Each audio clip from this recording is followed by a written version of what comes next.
Hello, ladies and gentlemen. Welcome to the Himax Technologies Incorporated First Quarter 2021 Earnings Conference Call. At this time, all participants are in a listen-only mode. Later, we will conduct a question-and-answer session, and instructions will follow at that time.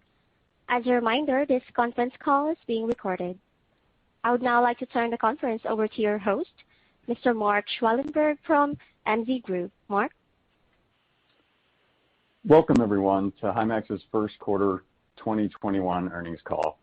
Joining us from the company are Mr. Jordan Wu, President and Chief Executive Officer, Ms. Jessica Pan, Chief Financial Officer, and Mr. Eric Li, Chief IR/PR Officer.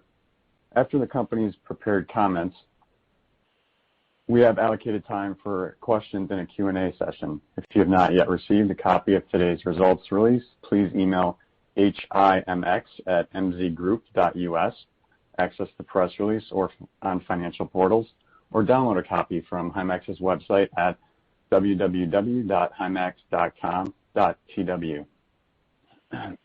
Before we begin the formal remarks, I'd like to remind everyone that some of the statements in this conference call, including statements regarding expected future financial results and industry growth, are forward-looking statements that involve a number of risks and uncertainties that could cause actual events or results to differ materially from those described in this conference call.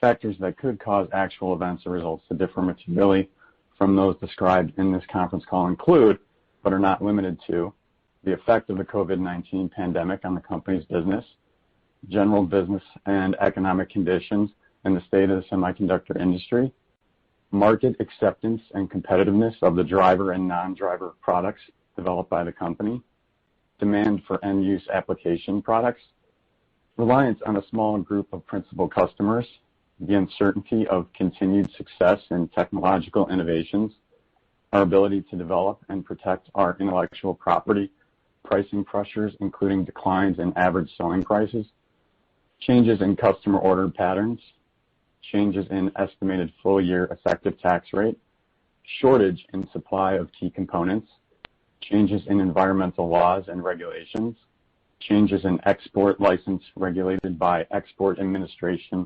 Regulations, EAR, exchange rate fluctuations, regulatory approvals for further investments in our subsidiaries, our ability to collect accounts receivable and manage inventory, and other risks described from time to time in the company's SEC filings, including those risks identified in the section entitled Risk Factors in its Form 20-F for the year ended December 31, 2020, filed with the SEC as may be amended. Except for the company's full year of 2020 financials, which were provided in the company's 20-F and filed with the SEC on March 31st, 2021, the financial information included in this conference call is unaudited and consolidated and prepared in accordance with IFRS accounting. Such financial information is generated internally and has not been subjected to the same review and scrutiny, including internal auditing procedures and external audits by an independent auditor, to which we subject our annual consolidated financial statements, and may vary materially from the audited consolidated financial information for the same period. The company undertakes no obligation to publicly update or revise any forward-looking statements, whether as a result of new information, future events, or otherwise. I would now like to turn the call over to Mr. Eric Li. Eric, the floor is yours. Thank you, Mark, and thank you, everybody, for joining us. My name is Eric Li, and I'm the Chief IR/PR Officer. Joining me are Jordan Wu, our CEO, and Jessica Pan, our CFO. On today's call, I'll first review the Himax consolidated financial performance for the first quarter 2021, followed by the second quarter 2021 outlook. Jordan will then give an update on the status of our business, after which we will take questions. We will review our financials on both IFRS and the non-IFRS basis. The non-IFRS financials exclude share-based compensation and acquisition-related charges. We pre-announced the preliminary key financial results for the first quarter 2021 on April 7 as revenue gross margin, and the EPS all exceeded the guidance issued on February 4, 2021. Today, our reported results for the revenue, gross margin, and the EPS are all in line with pre-announced results. Revenue, gross margin, and the EPS all reached all-time highs in the first quarter of 2021. For the first quarter, we recorded net revenue of $309 million, an increase of 12.1% sequentially, and an increase of 67.4% compared to the same period last year.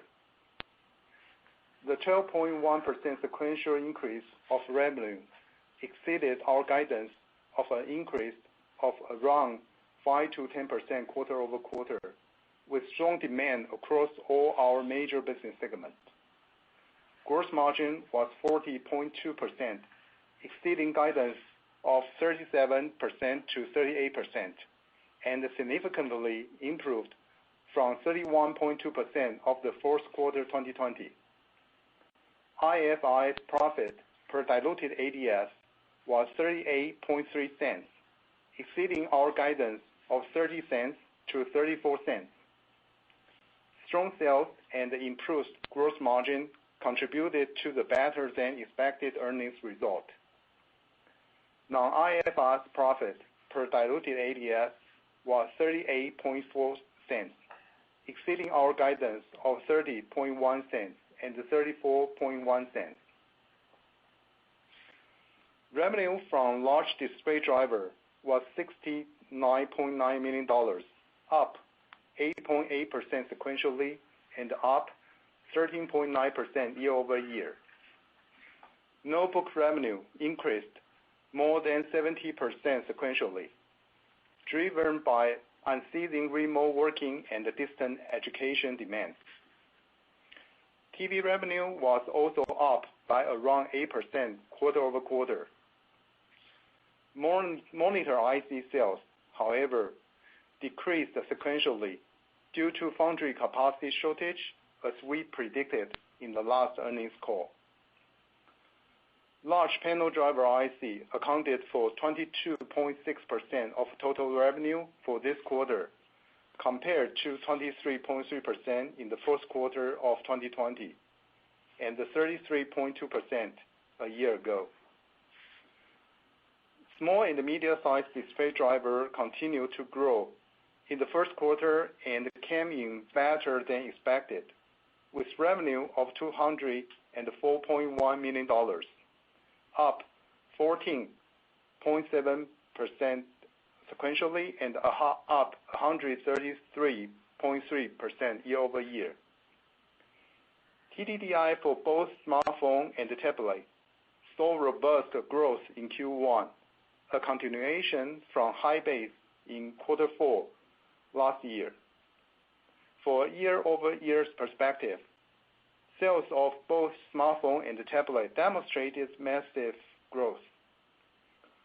For automotive segment, we delivered a decent mid-teen sequential growth amidst a severe capacity shortage in automotive market worldwide. Small and medium-sized segment accounted for 66.1% of total sales for the quarter, compared to 64.5% in the first quarter of 2020 and 47.4% a year ago. Smartphone sales continue growing in the first quarter, with revenue reaching $80.2 million, up 20.6% sequentially and up 256.4% year-over-year. The smartphone segment represented 26% of our total sales in Q1.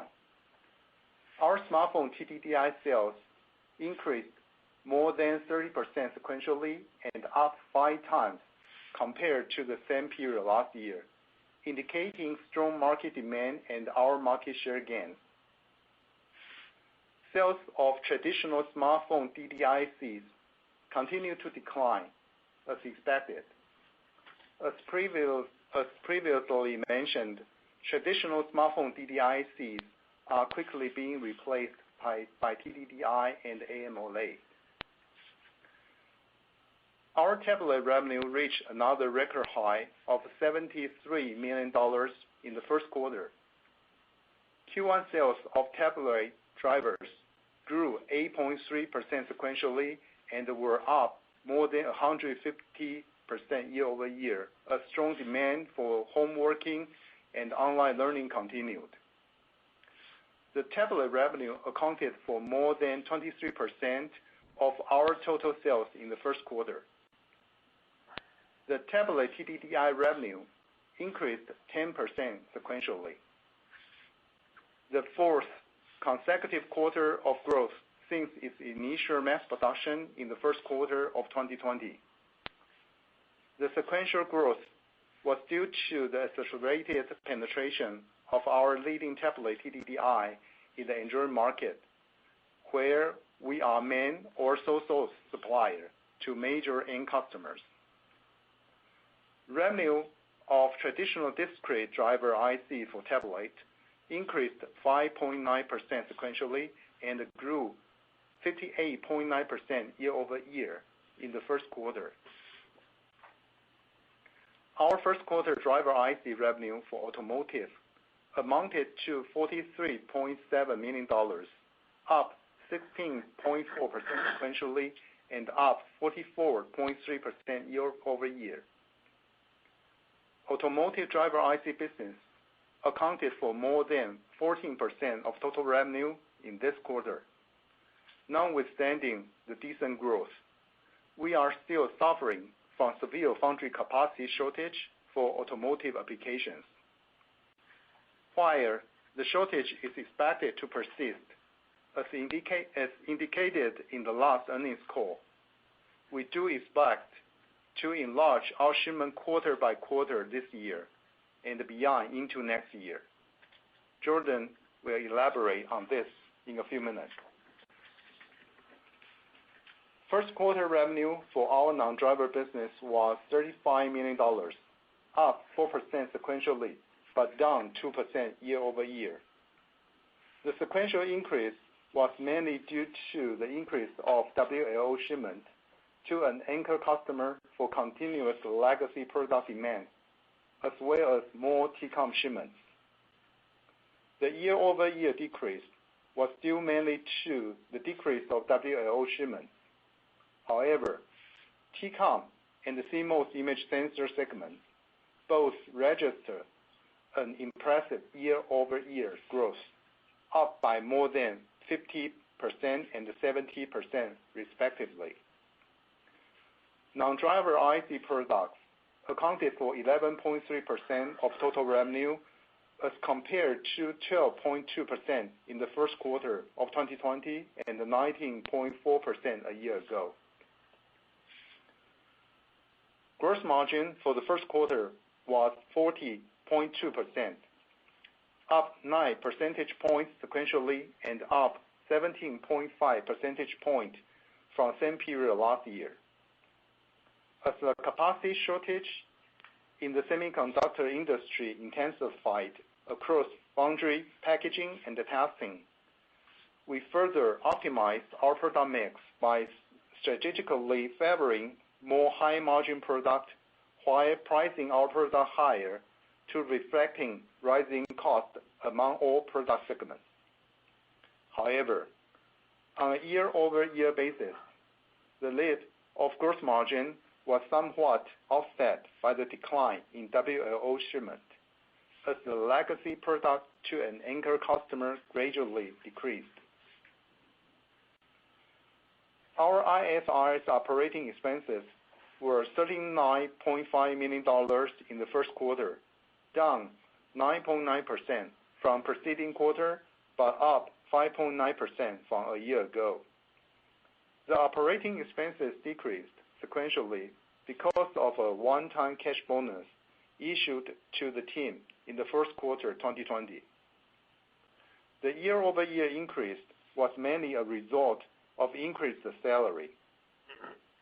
Non-IFRS operating expenses for the first quarter were $39.2 million, down 9.9% from the previous quarter and up 6.9% from the same quarter in 2020.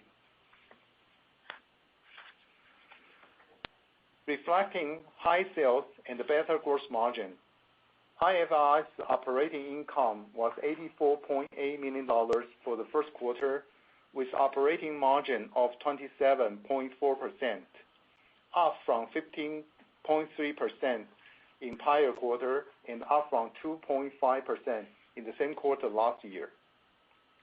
First quarter non-IFRS operating income was $85.1 million, or 27.5% of sales, higher from $42.5 million, or 15.4% of sales last quarter, and up from $5.3 million, or 2.9% of sales for the same period last year.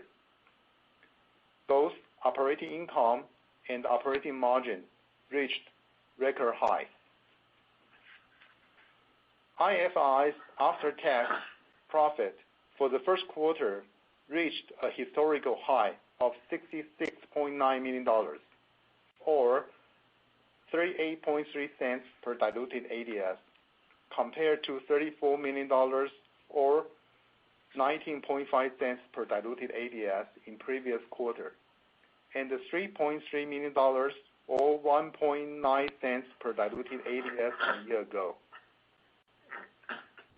First quarter non-IFRS profit was $67.1 million, or 38.4 cents per diluted ADS, compared to non-IFRS profit of $34.2 million, or 19.7 cents per diluted ADS last quarter, and a non-IFRS profit of $3.8 million, or 2.2 cents per diluted ADS for the same period last year.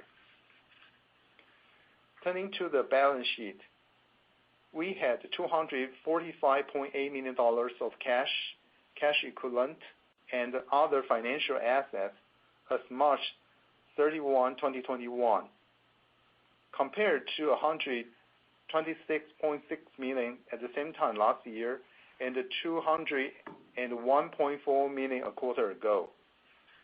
The higher cash balance was derived mainly from $60.3 million of operating cash inflow during the quarter.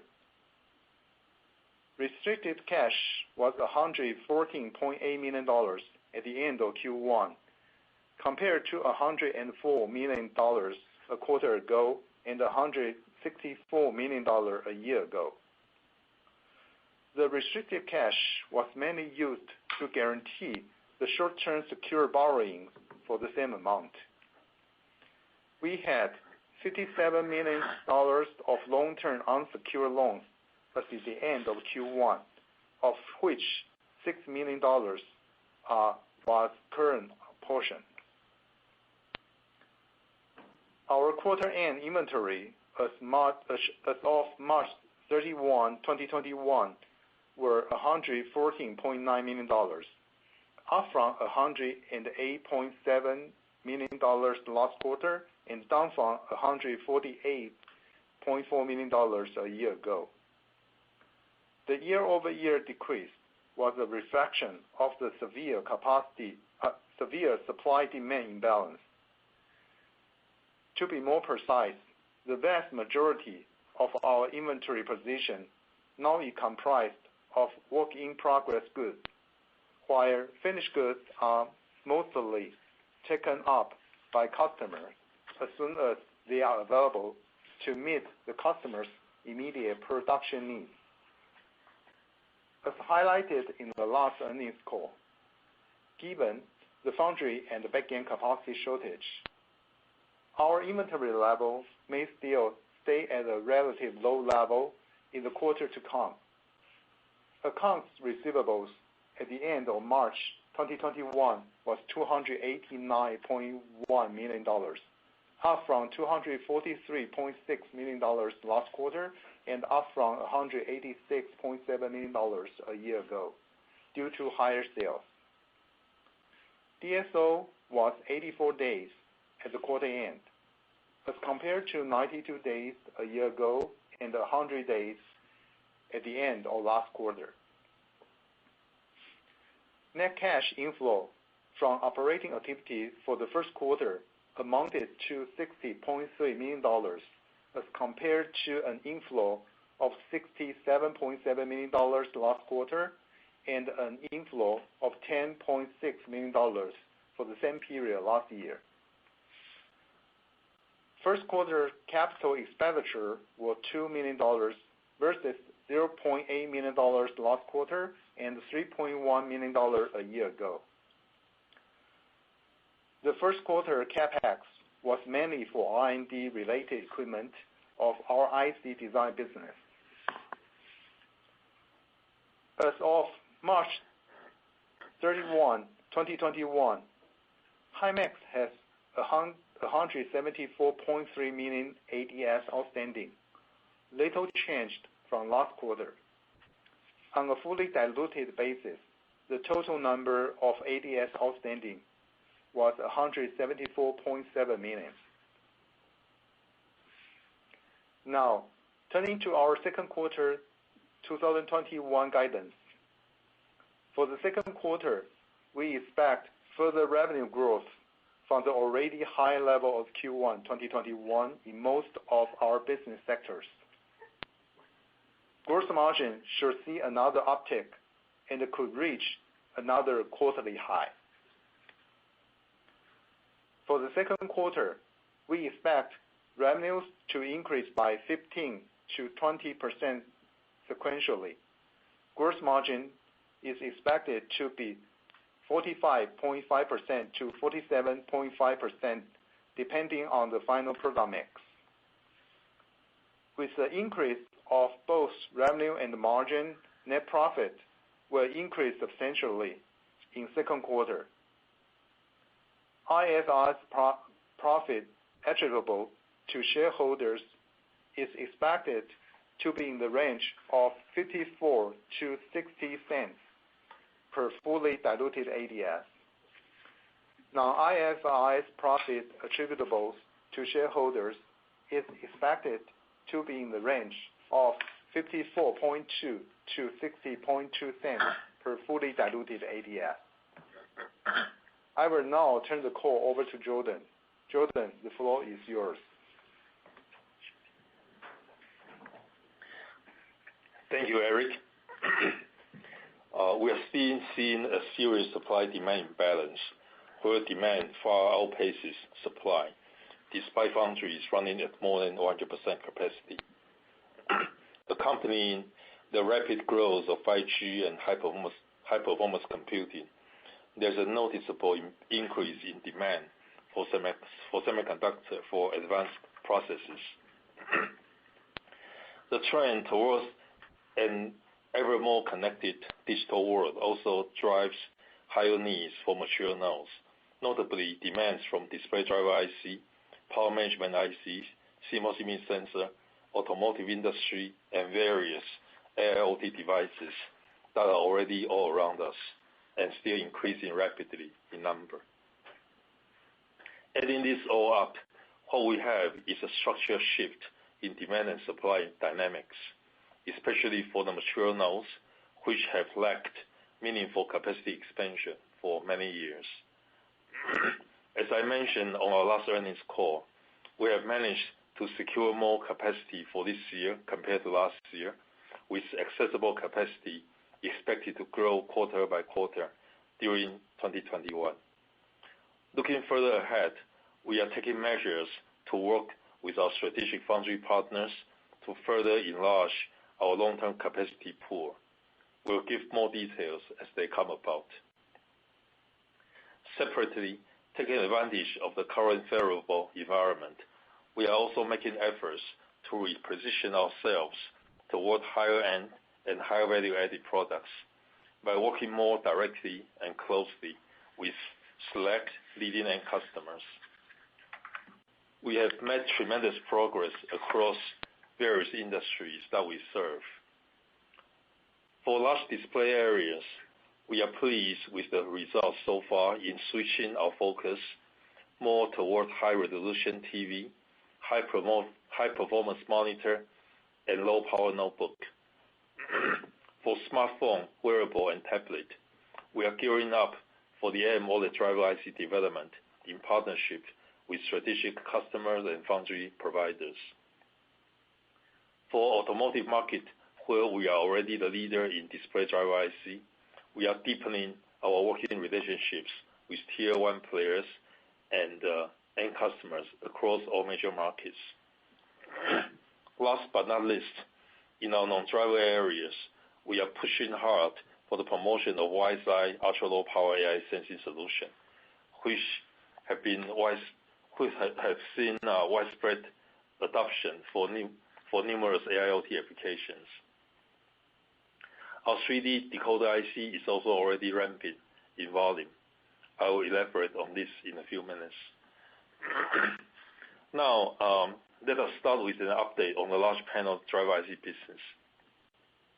For the second quarter, we expect large display driver IC revenue to increase by around 20% sequentially, with the three major product lines all set for further growth. We expect decent increase in both monitor and notebook IC sales in Q2, thanks to persisting work from home and learn from home demands.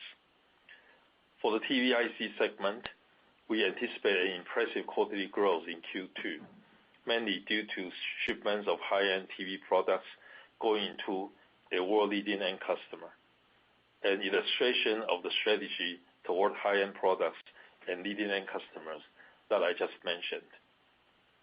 Nevertheless, our shipping quantity is constrained by capacity shortage for the large panel display driver IC business during the second quarter.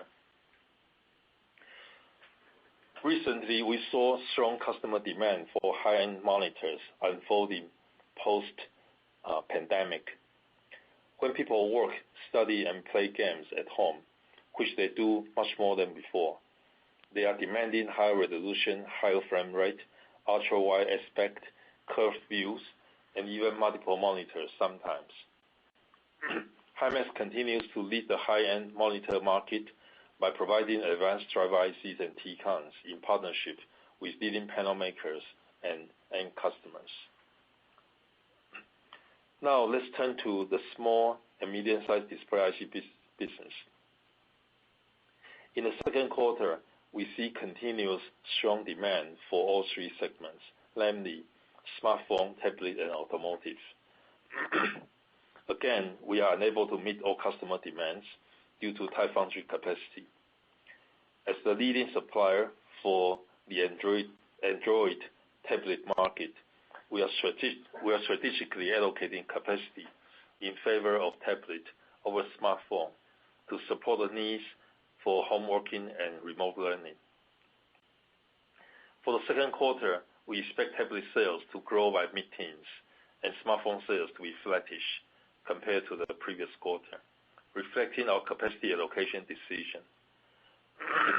With enlarged capacity, as we indicated in the last earnings call, automotive driver IC business is expected to grow by more than 20%, the highest among the three segments in the small and medium-sized driver IC business. Tablet, already among our top sales contributors since 2020, continues to grow with accelerated TDDI penetration among leading Android names, as well as strong demand driven by the stay-at-home economy. For the second quarter, we expect tablet TDDI sales to grow by more than 20% as our tablet customers are accelerating adoption of TDDI. TDDI for high-end tablet enjoys particularly good momentum as people crave for more advanced features such as high frame rate, high resolution, larger screen size, and active stylus for better quality handwriting and drawing. All these trends benefit us for higher ASP and growing market share. Again, tablet TDDI enjoys better margin, and its rapid growth helps enhance our overall gross margin. Finally, for tablet product, revenue of traditional DDIC is expected to remain flat sequentially during the second quarter. Now, a quick update on smartphone products. Our customers are demanding more shipments, limited by severe capacity constraint. Our smartphone TDDI sales are expected to be flat from last quarter. Discrete drivers for smartphone running at relatively low volume are expected to grow strongly with seasonal demand for the second quarter. As we have mentioned, DDIC of both smartphone and tablet are in a downward trend as they are being replaced by TDDI. Turning to the automotive sector, it's been well reported that the automotive industry worldwide has recovered strongly and abruptly from its earlier slump, starting later last year, but also suffer from severe shortage of semiconductor supply. We have been experiencing the same for the display driver ICs we provide for automotive applications, where we command the world-leading market share of well more than 30%. As the ongoing capacity shortage continues to intensify, panel makers, Tier 1 suppliers, and end customers seek out HIMX for more supply of automotive display driver ICs. Having foreseen the growing automotive display demand and the capacity shortage, we engaged early and have secured a meaningful increase in capacity for this year and longer term. We expect the Q2 sales into automotive industry to grow more than 20% sequentially, which would represent more than 100% growth year-over-year. Notwithstanding the impressive growth, the demand still far outpaces the foundry capacity accessible to us. Along with the fast-growing electric vehicles and autonomous driving that is deemed to be the next big thing, car interior is catering to better human-vehicle interaction with ever more stylish designs, made possible with increasing number of panels equipped with advanced display technologies such as TDDI and local dimming. As the market leader in automotive display driver business, we are leading the charge in answering to such demands. For instance, we dominate the design-in and design wins of automotive TDDI with direct and indirect customers across the continents for a technology that is essential for very large size, stylish, and free-form automotive displays. We are also leading in the up-and-coming local dimming technology, which not only provide effective power saving critical for EVs, but also enhances display contrast for better viewing under bright daylight. In addition, our high-speed point-to-point bridge and LTDI solutions are specially designed for very large panels up to a pillar-to-pillar display size. With these new demands unleashed for advanced display technologies, we expect exponential sales growth of automotive sector in the years to come. Next, an update on AMOLED. As AMOLED offers better display quality, lower power consumption, and plastic free-form design, the technology has gained traction in the high-end market. As stated before, HIMX is highly committed to AMOLED technology, where our development started from smartphone and has extended to wearable, tablet, and automotive.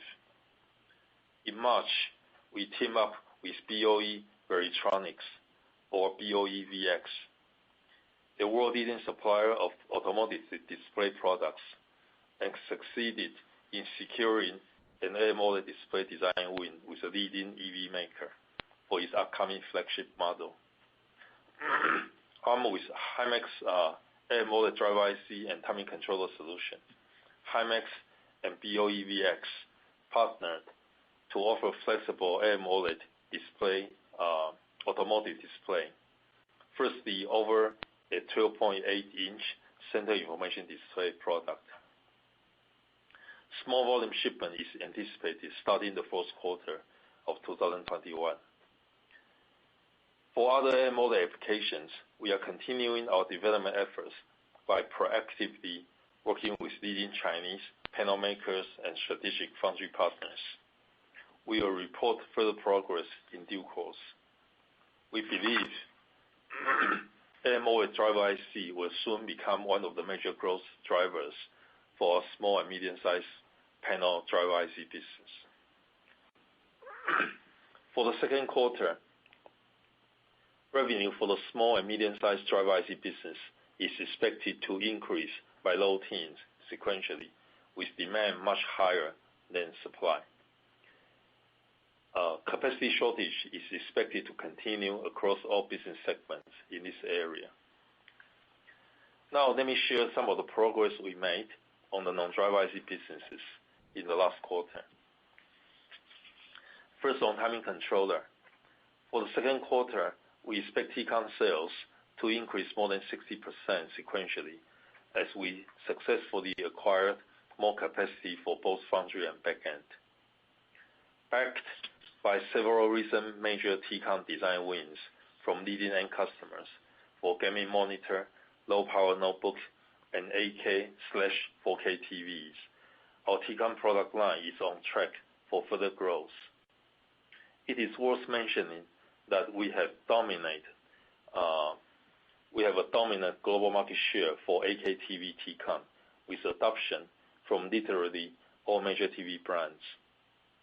With better ASP and margin than loss of display drivers, TCON is expected to be an extensive long-term growth area and contribute more to the top and bottom line growth going forward.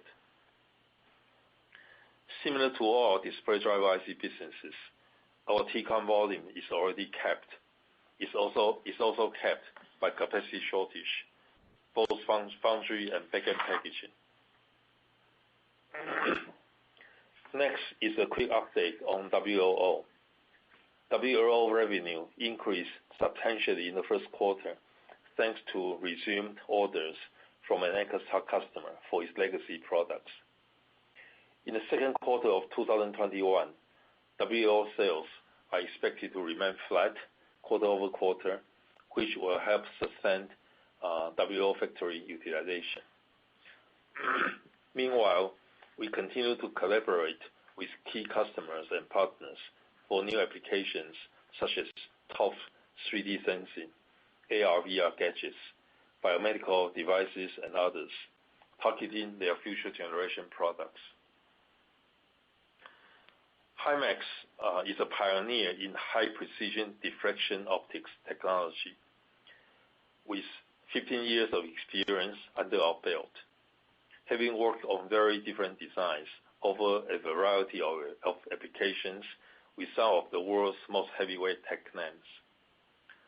The diffractive optical element, or DOE, enables the manipulation of phase, shape, the direction, and even power of incident laser light for the output of specific pre-designed optical pattern and functions that are not feasible in standard refractive optics.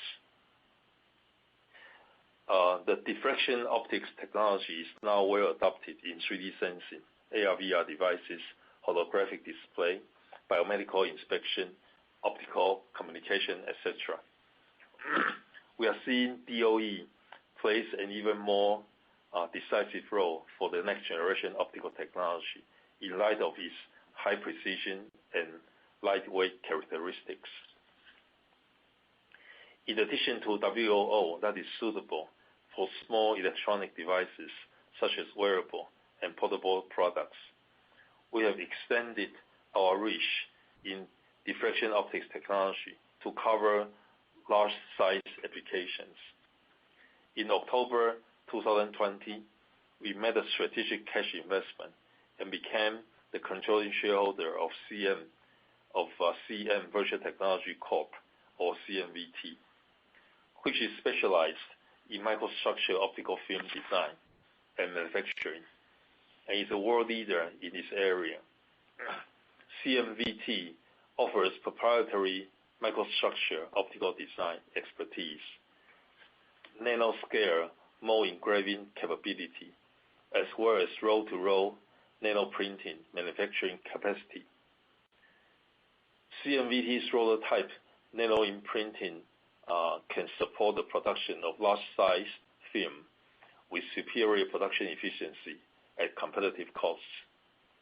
This is a complementary technology to our WLO technology, and by having both teams work together, we can now deliver cutting-edge solutions for different applications, covering all sizes of optics. Omni-wide film, which is CMVT's microstructure optical film, is the best answer to various types of optical challenges, such as gray level inversion, color washout, and light leakage under oblique viewing angles for better visual experience.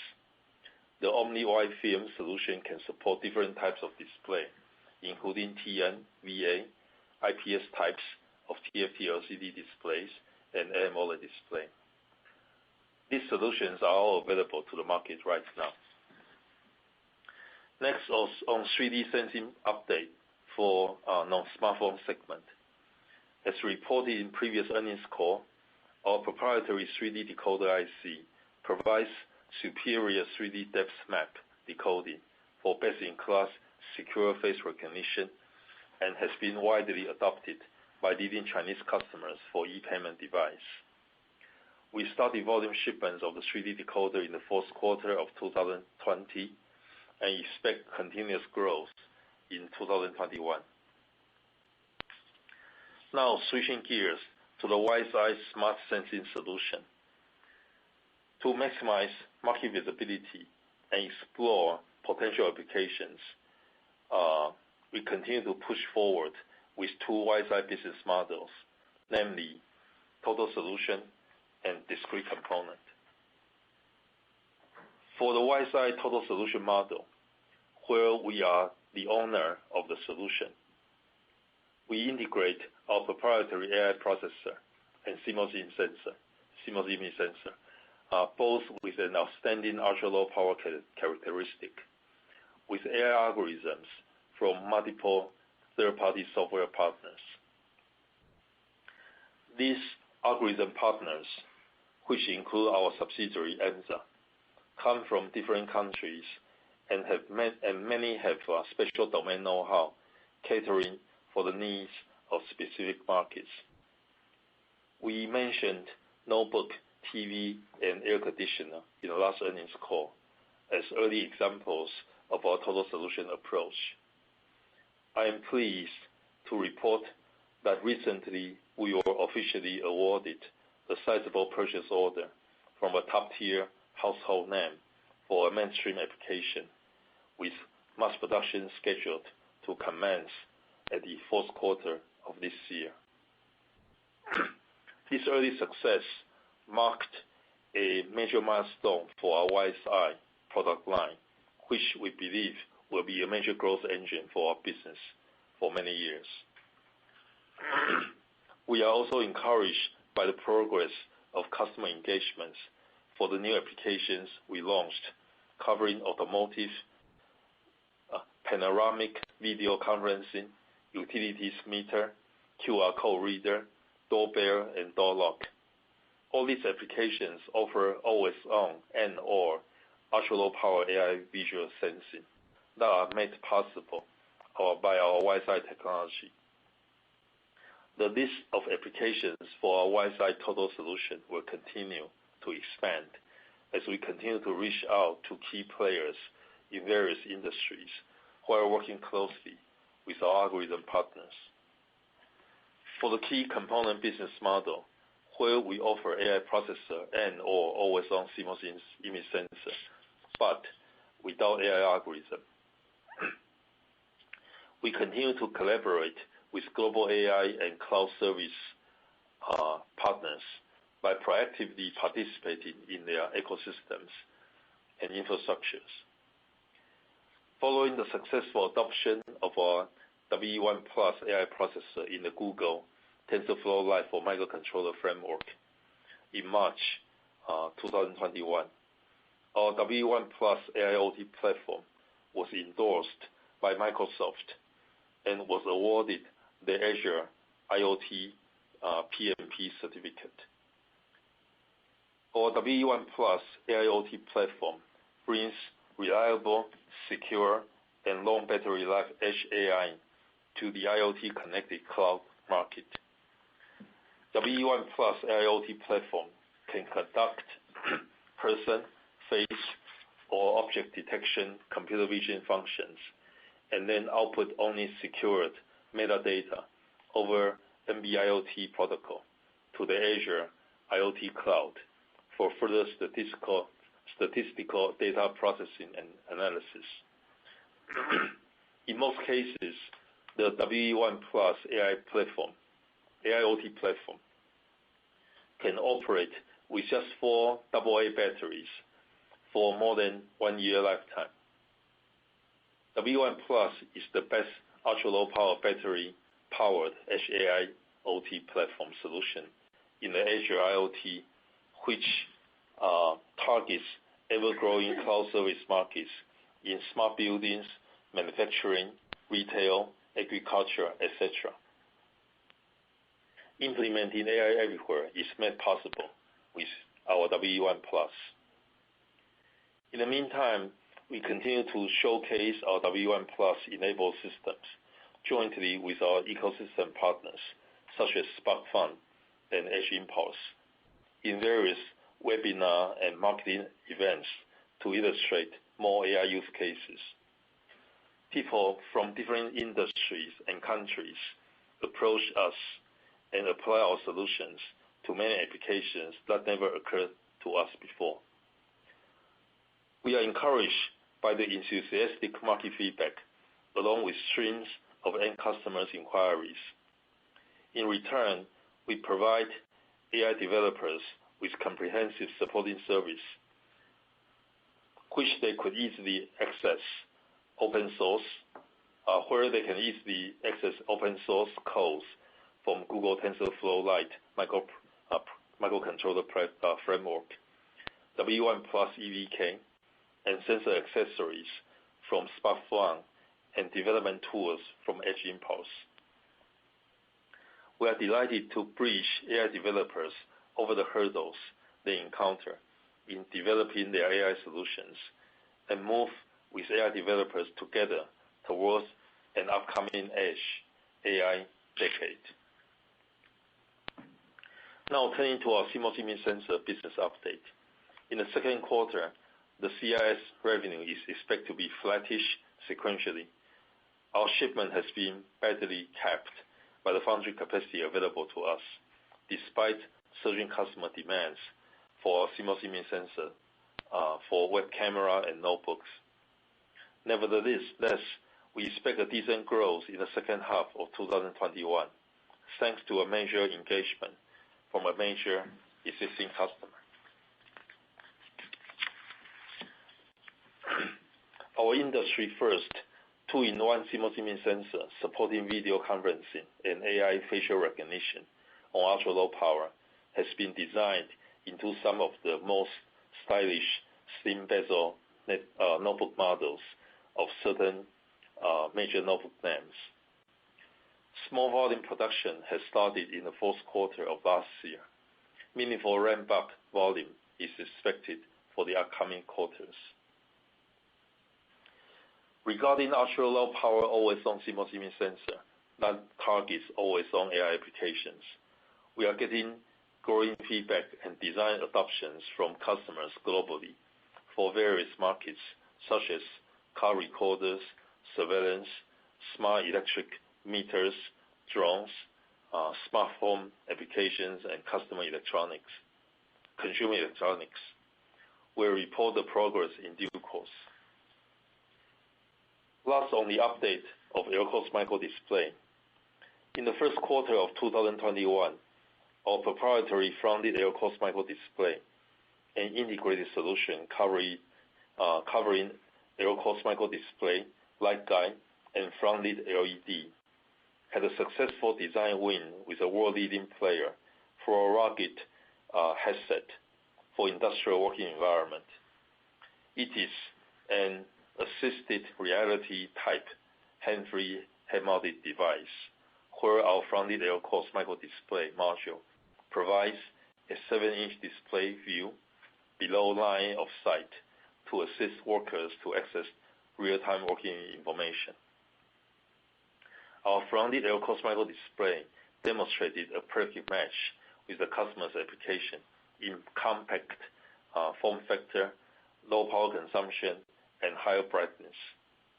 We are collaborating closely with the customer for the strict industrial level qualification and expect substantial volume shipments starting from the third quarter of this year.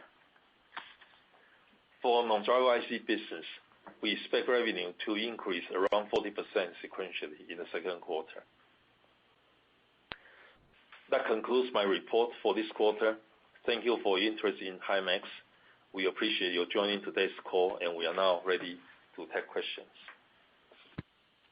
Thank you. And ladies and gentlemen, if you have a question at this time, simply press star, then the number 1 key on your touchtone telephone. And please note to limit your questions to 1 primary and 1 follow-up. 1 moment, please, for our first question.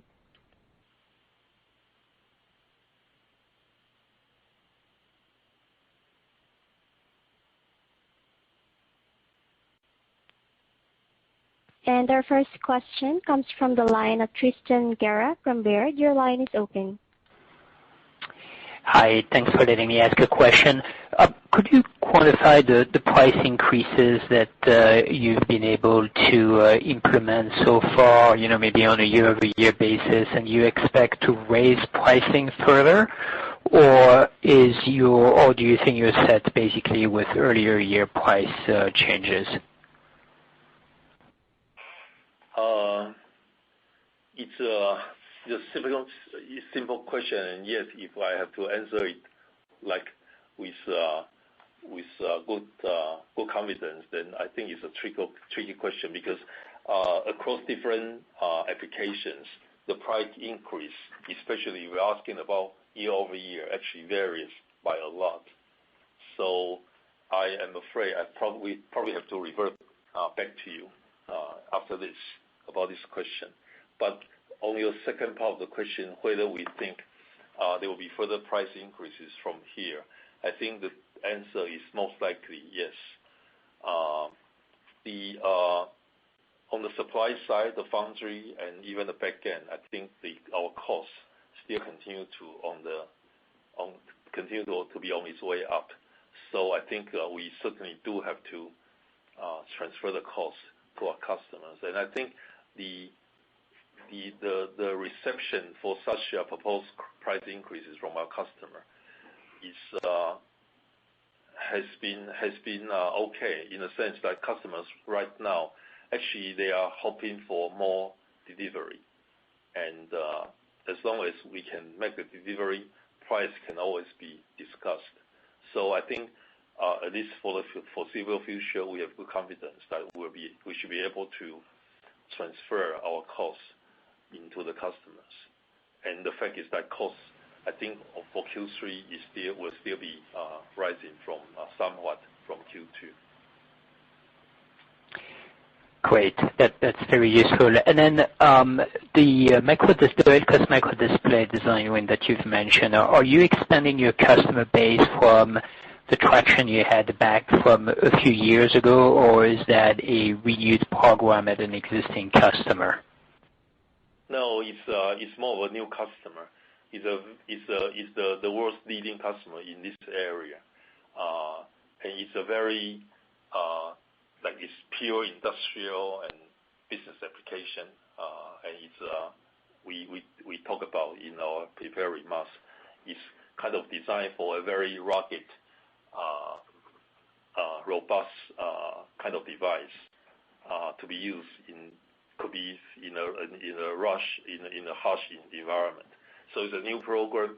We are pleased that our technology fits their needs very well, and this will be a pretty sizable volume of its kind in this market. I mean, head-mounted device. Great. Thank you very much. Thank you, Tristan. And our next question comes from the line of Jerry Su of Credit Suisse. Your line is open. Thank you for taking my question. I think my first question is regarding the guidance for the second quarter. I think you guided the large size driver IC to grow 20%, and then overall smartphone is growing at about low teens sequentially. So can you quantify how much is coming from unit shipment growth, and how should we think about your capacity in the second half of the year and also 2022? I will be a little bit reluctant to give you a simple and straight answer because we discussed earlier we are limited by capacity, so we have to allocate our products into areas that we think are most needed by the customer for Himax to supply, and also represent a favorable product mix for us. So we are actually shipping more towards higher end, higher price customers. With some of those customers are very receptive to higher prices. So I think to give you an exact quantity, percentage increase versus revenue percentage increase, I think it could be misleading in the sense that actually the product mix is different, and we are more towards higher end products, and to where the customers' demands are most needed, and therefore we can in some cases charge higher for those customers. So we only now prepare to disclose revenue increase rather than quantity, because that could be rather misleading. Quantity could be rather misleading. Okay. And then how about your planning for the capacity in second half and also next year? Capacity increase for second half or even into next year will only be marginal, because guess what? There is simply no major addition of capacity around in the industry.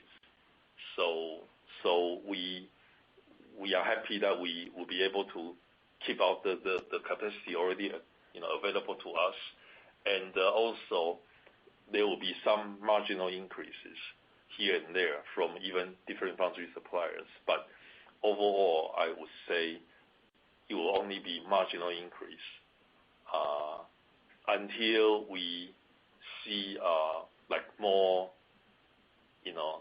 structural addition of foundry capacity from cases where actually foundry partners are building new fabs. And in fact, there will be such addition of foundry capacity, meaning building construction of new fabs.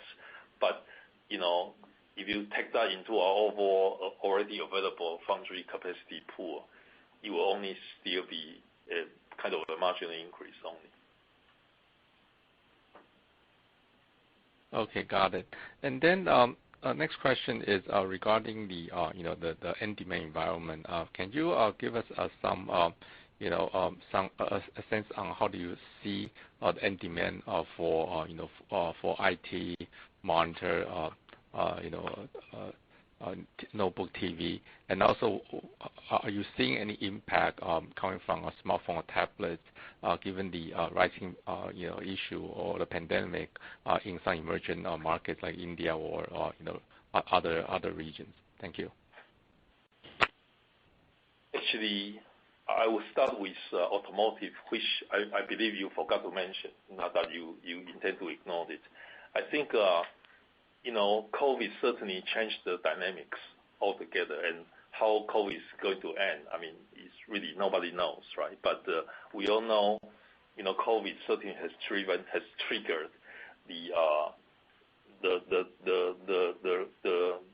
surging demands, and therefore the current imbalance of supply and demand that the industry is suffering from.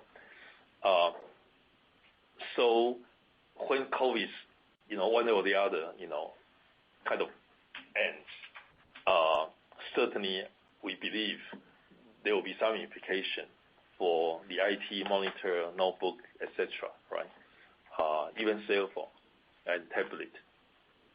Now, having said that, I think we also have to recognize the fact that after this long period of staying at home, people are kind of getting more used to working at home and being educated at home, right? So when COVID is over, it's not going to be like people will just forget about their demand by staying at home. I think this will continue, but how this is going to change and how this is going to evolve, I think certainly we don't know. We don't have a very good answer. We just have to watch very closely. But our customers are telling us that this COVID situation and by staying at home for so long, people are getting used to it, and that does drive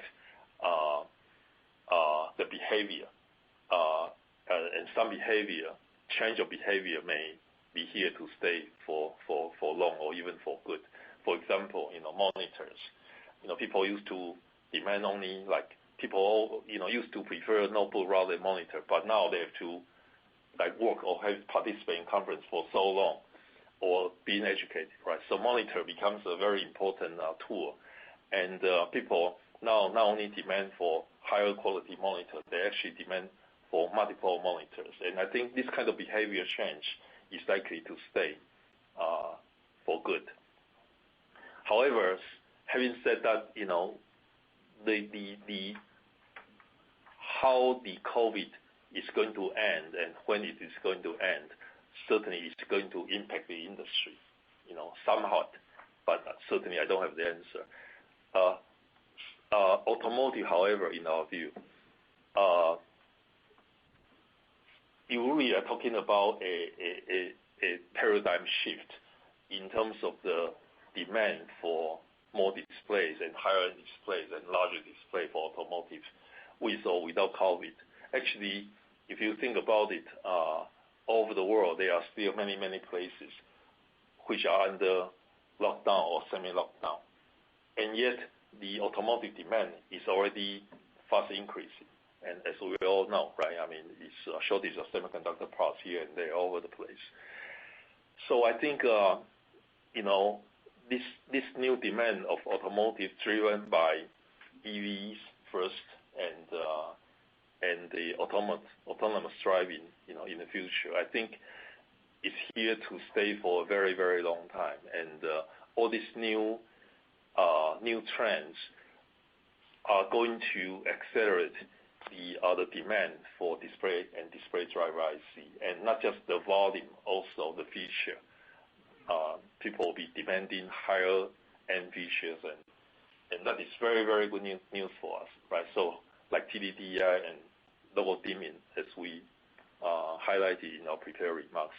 So we have, so if you look at, in summary, my point is that we are super confident about the upside potential for automotive, even way before the COVID situation unfolds. And that is why we were actually, we engaged very early on, and we were very prepared. And if you look at the revenue upside, if you look at the first half, you take our midpoint for second quarter guidance, and you compare year over year, you're talking about 80% or 90% kind of growth. And I think you'll probably see even higher growth for the second half. So for the whole year, we are shooting for double the revenue year over year for this year, and I think it is we have good confidence that the growth is going to continue. bear in mind, for example, smartphone is not increasing in size. Tablet slightly, but not very much. Ditto for TV and notebook, right? But automotive is really growing in size and also growing in number and growing in feature. If you look at the TDDI and AMOLED contribution for display driver IC industry overall over the past few years for smartphone and tablet, right? And you kind of apply that to the potential upside for automotive by adopting TDDI and advanced features like local dimming. I think the upside potential for us could be tremendous. So we are very excited about automotive. And then for other applications, certainly how COVID is going to play out, I think will play some factor. But I think fundamentally, however, I think we are really dealing with a structural imbalance of supply and demand, especially for mature technology nodes, where semiconductor industries didn't want to under invested in their capacity expansion for the past, and new applications keep coming up, and this COVID situation just triggered for it to happen more quickly and more like in a more dramatic way. But I think the demand and supply imbalance is really a fundamental issue that the industry needs to try and get resolved, right? So the COVID situation is certainly going to change the dynamics of demand and supply, but I think importantly for mature technology nodes, even when the COVID ends, I think for the industry to resolve the supply and demand imbalance, I think we still have a long way to go because of the structure, imbalance situation. Okay, thank you. Thank you, Jordan. Thank you, Jerry.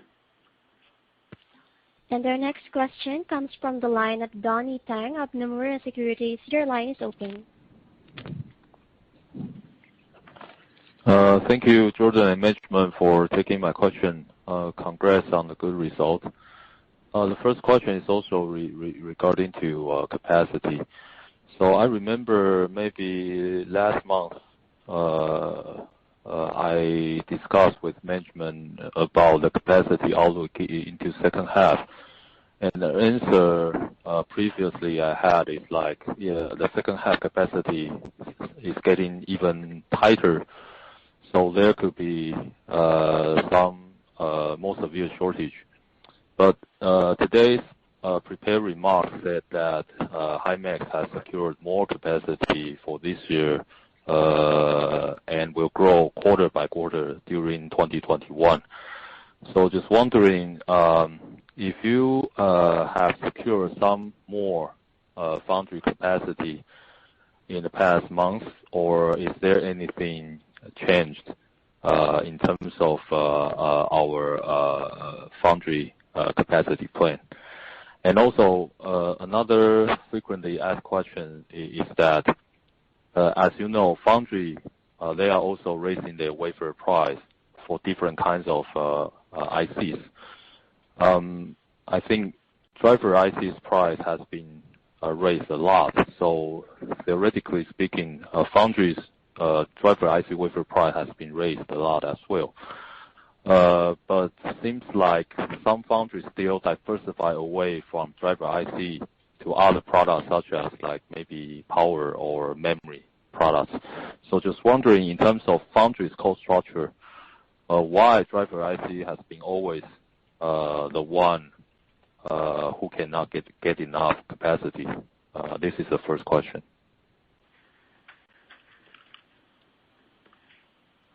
Okay, so shall I start with your first question, i.e., your understanding from management about a month ago, about the overall the industry's second half outlook for tighter capacity versus our remarks about our ability to enlarge our capacity. Yeah. Because previously it sounds like Right. Yeah, please. Okay. Thank you. I think my guess is there could be an understanding. We actually, if you look at our last quarter's earnings call, in our prepared remarks, we actually have already announced that we feel confident that our accessible capacity over this year will increase quarter-over-quarter, and we are sticking to that view. So we are actually repeating that in this quarter's prepared remarks.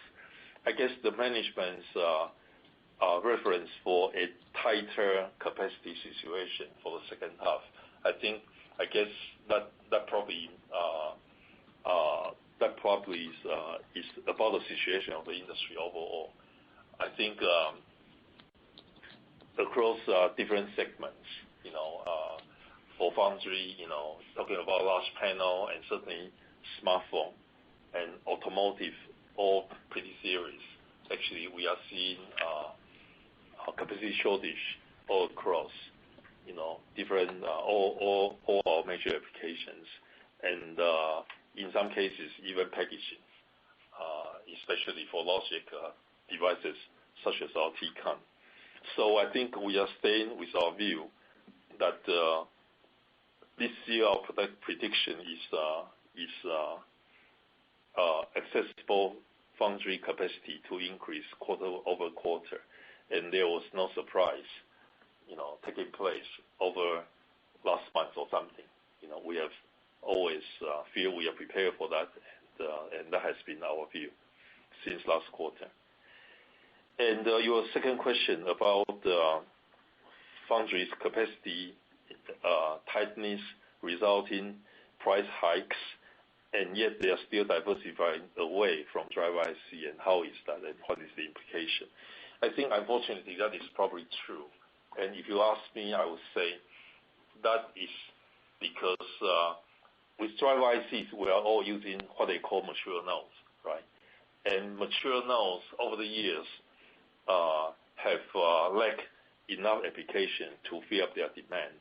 And driver IC happens to be an application which brings very big volume and also very predictable and steady volume to foundry for them to rely upon as a very solid filler for the long term. So in return, we ask for very demanding price because that's what our customers ask for. Now, over time, over these years, again, there was a significant lack of investment for capacity expansion for mature nodes because, we have something called Moore's Law, as we all know, right? When people invest, they invest in advanced nodes. So for mature nodes, there's a lack of investment, and yet they are collecting more and more demands. So to start with, probably our margin historically has been low for them, but we provide the volume. And this time around, it's a good opportunity for them to raise the overall margin by lowering their allocation to driver IC, right? And secondly, guess what? It's always a good thing for them to diversify anyway.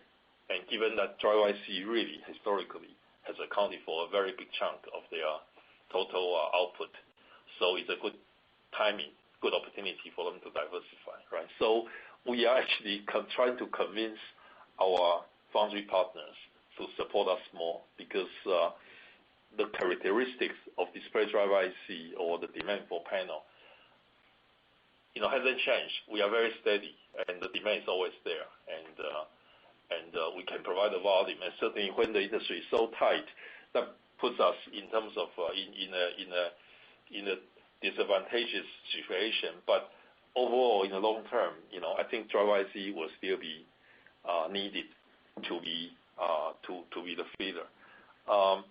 So it's a double-edged sword for us, right? On the one hand, the tightness enable us to allocate our capacity in a way that is more favorable to us, and our products becomes more sought after, and therefore our pricing power is enhanced. On the other hand, we are suffering from capacity shortage, and I'm just afraid, while as hard as we try to convince our foundry partners to enlarge their support for display driver, I think there is indeed, admittedly a limitation. So in the foreseeable future, we are still seeing mature nodes, especially for driver IC, be in a tight situation. I hope that answers your question, Donnie. Yes. Thank you, Jordan. And the last one is, when entering into the second half, based on current visibility, wondering if you could just rank the supply tightness by different kind of driver ICs as well as different kind of technology nodes like 12-inch or 8-inch per your perspective. Thank you. Good question. I think 8-inch in the long term will be more severe than 12-inch. I'm not sure. Well, firstly, I have to admit there's got to be some overbooking from our customers, right? However, and it's very difficult for one to gauge how much is there exactly for the so-called overbooking portion. What we know is even if we take all of that overbooking away, there's quote-unquote actual demand. We are still far from being able to meet them all, right? And it is therefore the customer knows, even if they give us just the actual demand, we cannot meet the demand, and therefore that kind of encourage them to give us more forecast. So when we talk about the degree of shortage, we have to be slightly careful because in different sectors, people do behave slightly differently, and overbooking here may play a part. But I think whether it's the second half or longer term, I think 8-inch will be more serious than 12-inch because, who is really building a new 8-inch tools? It's very difficult to even get new tools, and it's equally difficult to get second-hand tools. And people have little incentive to build new 8-inch tools, right? So I think there's a structure fundamental issue here.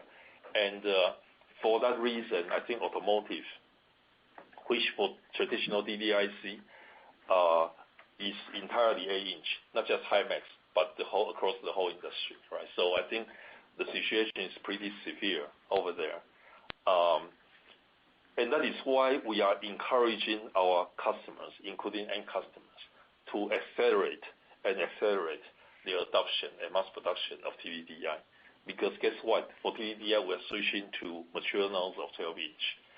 And we are going to replace or occupy some of the capacity that is being occupied right now by smartphone, which is going to migrate further into more advanced nodes, right? So, for example, 80 nanometer and into 15 nanometer, when the TDDI for smartphone right now is primarily 55 and will be migrating to 40 and so on, right? And there will be a bigger chunk of AMOLED for smartphone, which is primarily 40 right now, will be migrated to 28, etc., right? So there will be a certain portion of TDDI which are now being used by smartphone and tablet being left behind. So I think it is a good idea for automotive to go and pick it up. So we have actually secured a very good long-term capacity commitment for TDDI 12-inch for the next few years. Although TDDI today for smartphone is already so full, but we have got a very good, strong commitment from our foundry partners for the rationale I just tried to explain, right? So, and therefore we can offer with good confidence to our customers that if you switch to TDDI, that is going to help alleviate the serious shortage of 8-inch DDIC for automotive, which is really badly in shortage right now. And then if you talk about others, we are certainly suffering from a very big shortage gap for smartphone/tablet. For the two of those areas, we share the same capacity pool, and as we repeated again and again, we are allocating, our capacity in favor of tablet because that is our stronghold, and also we feel that is where people need the device to work and get educated, right? Versus smartphone, which is probably less urgent. So we kind of make that decision. But our shortage for smartphone is very, very severe, and also shortage for TDDI as well. I would say probably less so for large panel, although I have to say, if my large panel customers hear about this, they will be upset, right? Because what they are seeing is also pretty bad shortage as well. So it's slightly difficult to quantify, but I would say automotive long term looks difficult to resolve unless people switch faster to TDDI. And for smartphone and tablet, foundries are building new 28 nanometers, but that is not going to come along until probably 2 or 3 years later, and that will help resolve some of the pressure. And before then, we are seeing this fundamental structural shortage still being very difficult to get resolved. Thank you, Jordan. Just one follow-up. And their next question comes from the line of John Lopez. Your line is open. Hi, good morning. Can you hear me all right? Yes, Jonathan. Oh, very good. Oh, great. Thanks so much. I really appreciate it. My first question is, I guess I want to come back to the calendar Q2 guidance and perhaps ask it this way. Excuse me. Across the board, not all, but most semiconductor companies are guiding kind of flattish. And those companies have pretty reasonable exposure to markets like TVs and PCs and automotive.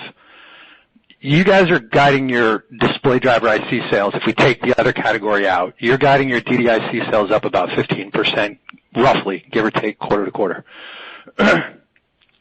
Is that mostly price? I know you don't want to get into specifics, and it sounds like there's some competition, but is it mostly price, or are you also growing units at a time when it doesn't appear like others are?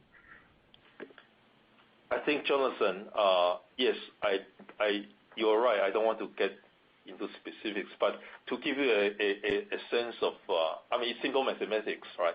If you look at our gross margin, right, we are guiding for increase from 40% to 46, 47%, right? There's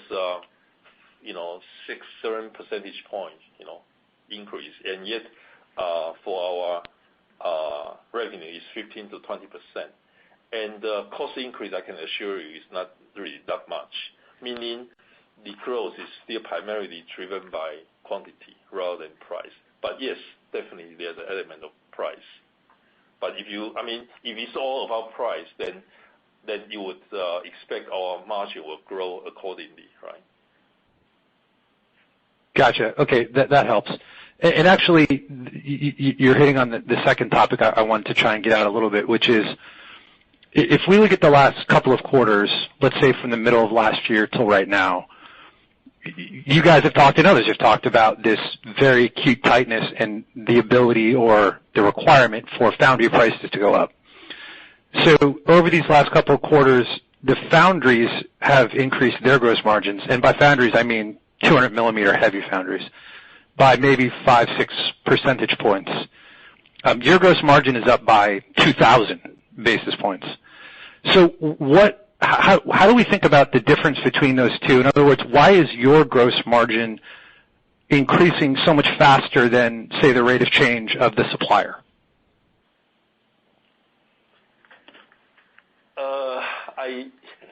I really can't talk on behalf of my suppliers, And I think that is just a reality. And certainly, I mean, there is from our taking the goods from foundry to our output, right? There's a time difference that probably partially explained it, but I don't know. Honestly, I don't know. But that is just a fact. I think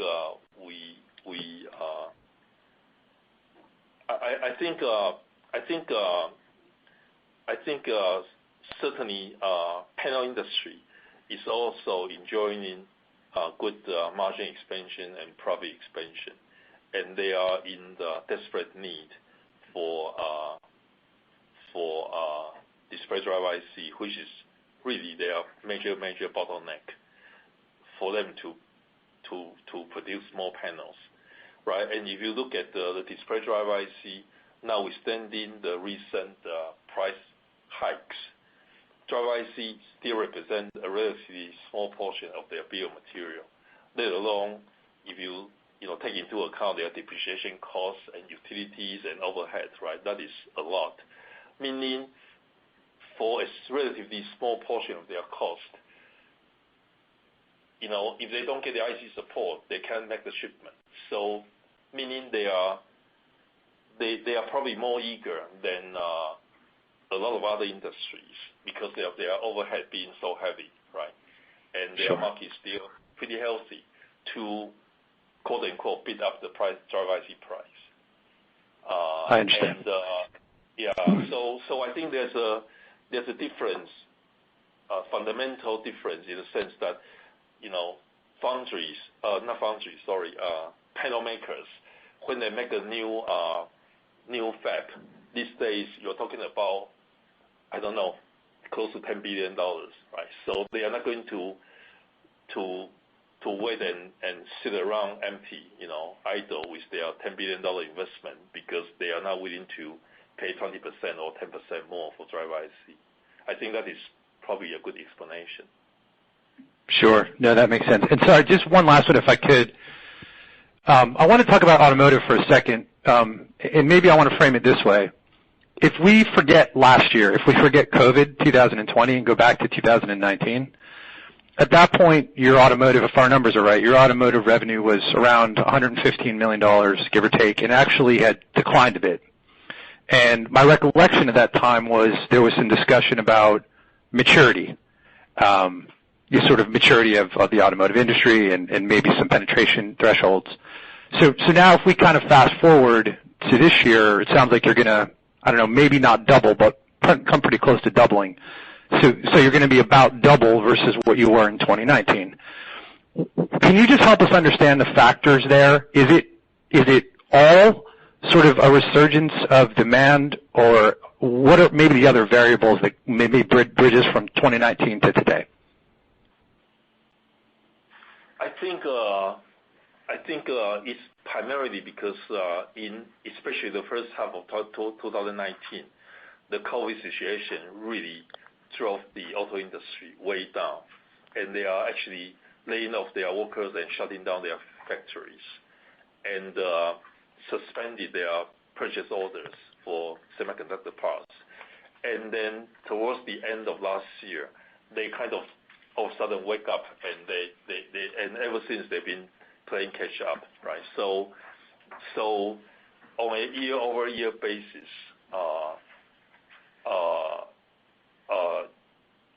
you are talking about a particularly bad year last year, which was actually unusual. So if you extend the time frame a little bit longer to cover the few years earlier than last year, then you will see our display driver business for automotive have been growing, very, very steadily and nicely, almost quarter after quarter. And that is simply because in everybody's cars, the new models have more panels and larger panels and higher resolution panels than older models, and that is just a simple fact. And it's a very, very long growing trend. And I would see last year, especially the last 3 quarters of the first 3 quarters of last year as exception, driven by COVID. Now, from here and going forward, as I mentioned, right, with the EV really coming into mainstream, when your passenger room becomes larger and people demand for better quality display, larger display, and even more displays. I think in terms of volume and complexity of display, meaning display demanding higher end features, I think this is a very, very long-term growth opportunity for us. So this year, I think two factors. This is kind of a turning point, right? One is the COVID, and now is the recovery and catching up in terms of volume, and two, the adoption of EV, and therefore more and higher more advanced panels and more panels. I think they kind of hit at the same point. Pretty much starting from this year being a turning point.